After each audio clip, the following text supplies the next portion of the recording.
Hell has two other aspects we rarely consider. They're curious as well as frightening. On earth, we take for granted two physical properties that keep us physically, mentally, and emotionally stable. The first is light. Most of us don't really enjoy walking around in the dark. I mean, it's a fun game, blind man's bluff, and it's kind of fun for a moment, but darkness is not pleasant on the long haul. The other is a fixed surface. Most of us, it's fun to go in a fun house where you're not sure and you feel like things are moving, but for most of life, we like a fixed surface, an unmoving ground or floor, and we like the lights on. Now think about how hell is described, because oddly, these two dependables of life will not accommodate people in hell. There's the absence of light in the absence of a fixed surface. Hell is a place of darkness, Matthew 8:12. Imagine the person who has just entered hell, be it your neighbor, your relative, your coworker, or a friend. After the initial roar of physical pain passes by them and blasts them, they spend the first moments wailing and gnashing their teeth, but after a season, they grow accustomed to the pain.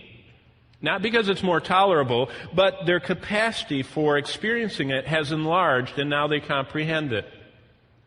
But they're not consumed by it. Though they hurt, they're now able to begin thinking, and instinctively they begin to look about them, but as they look, all they perceive is blackness all around them. Pain, thinking, but blackness all around them. In our past life, we learned that if we look long enough, a glow of light would somewhere yield definition to our surroundings. So this individual blinks and strains to focus his eyes, but their efforts yield only more blackness. They turn, they strain, they look in another direction, they wait, but they see nothing but unyielding black ink. It's so dark it clings to them.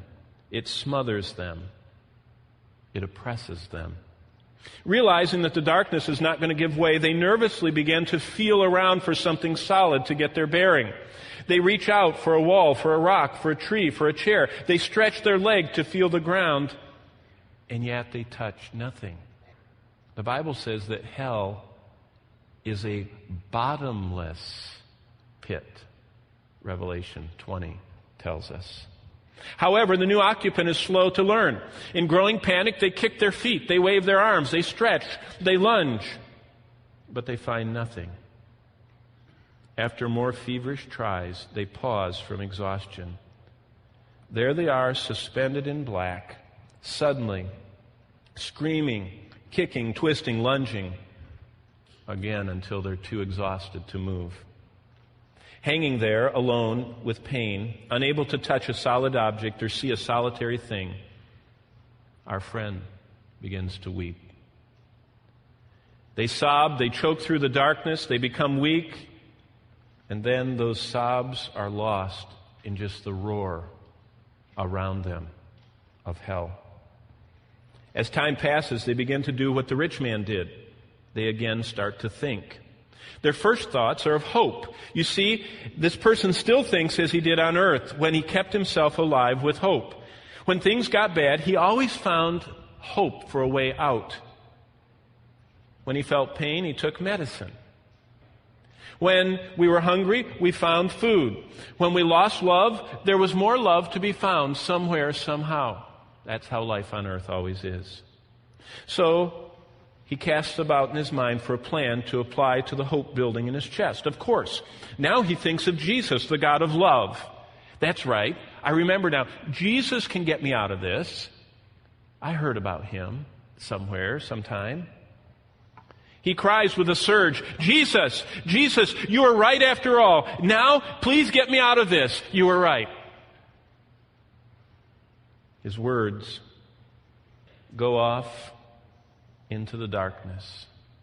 So he thinks maybe he didn't cry enough. And so he cries again after waiting and breathing hard with desperation, and screams again, Jesus, I believe now, save me from this. but the darkness just smothers his words. And what's amazing is this sinner is not unique. Because all over, everyone in hell is now a believer. Everyone believes now. And when they weary of appeals, they do what exactly anyone would do. They assess their situation. They attempt to adapt to it. And then, finally, for this lost sinner, it hits him. The worst part. What the Bible repeats most often. That this blackness, this darkness, this bottomlessness, this vengeance of eternal fire lasts forever. Forever.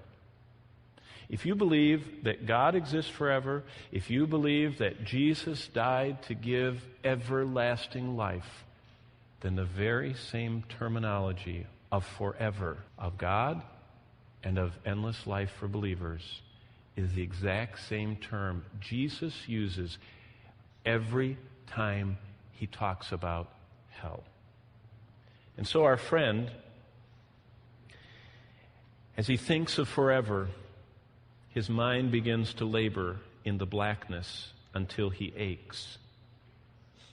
Forever, he whispers in wonder. The idea deepens, widens, and towers over him. The awful truth spreads before him like an endless, overlapping cloud. Forever. When I put 10,000 centuries of time here, I will not have accomplished one thing, he thinks. I will not have 1 second left